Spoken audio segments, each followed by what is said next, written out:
Ново убиство ја стресе земјава.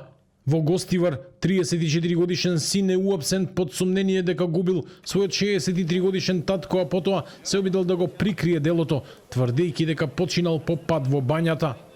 Според информациите, случајот бил пријавен како несреќа, но по преземени истражни дејства, полицијата утврдила елементи на кривично дело и го лишила од слобода осомничениот.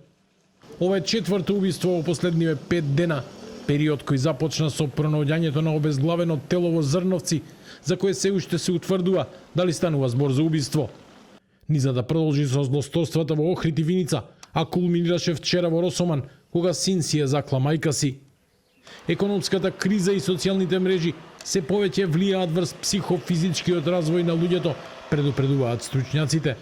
Според психологот Асен Приличков, ваквите трагедии не се изолирани случаи, туку резултат на подлабоки општествени проблеми.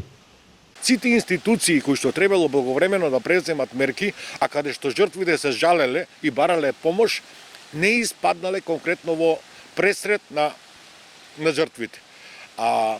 И жртвата во ситуација на немоќ, во ситуација на безнадежност, може би се решава конкретно за овој случај со мајката и детето да го направи и тој чекор. Не знаеме што се врти во главата, меѓутоа факт е дека да се решиш на такво нешто, плюс тоа повлекувајќи го и собственото дете, значи нешто страшно се случувало во семејството. Се уште тој проблем постои, поготово во малите градови. Многу често одење на психолог се поистоветува со одење на други институции. Психологот во денешно време исто кога одиш на заболекар, исто кога одиш на лекар, на контрола. Не е ништо срамота да се направи на разговор за тоа што те мачи. Во ваков амбиент на растечка агресија, бројките дополнително загрижуваат.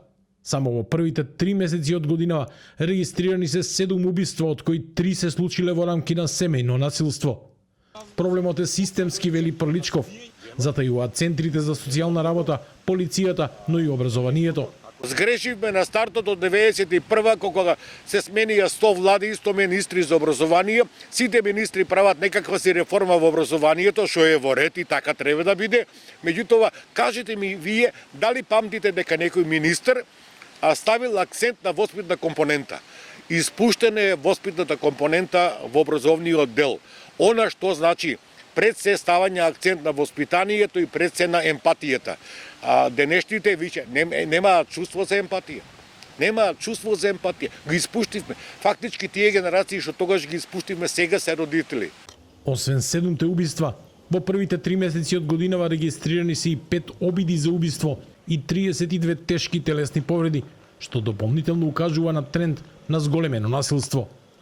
Злосторствата и несреќите како да станаа заштитен знак на земјава.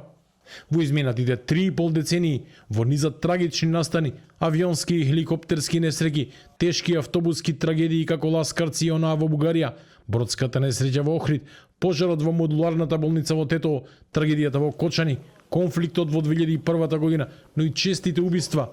Животот го загубија над 1500 луѓе, оставајќи длабока трага врз општеството и отварајќи прашања за системската одговорност и превенцијата.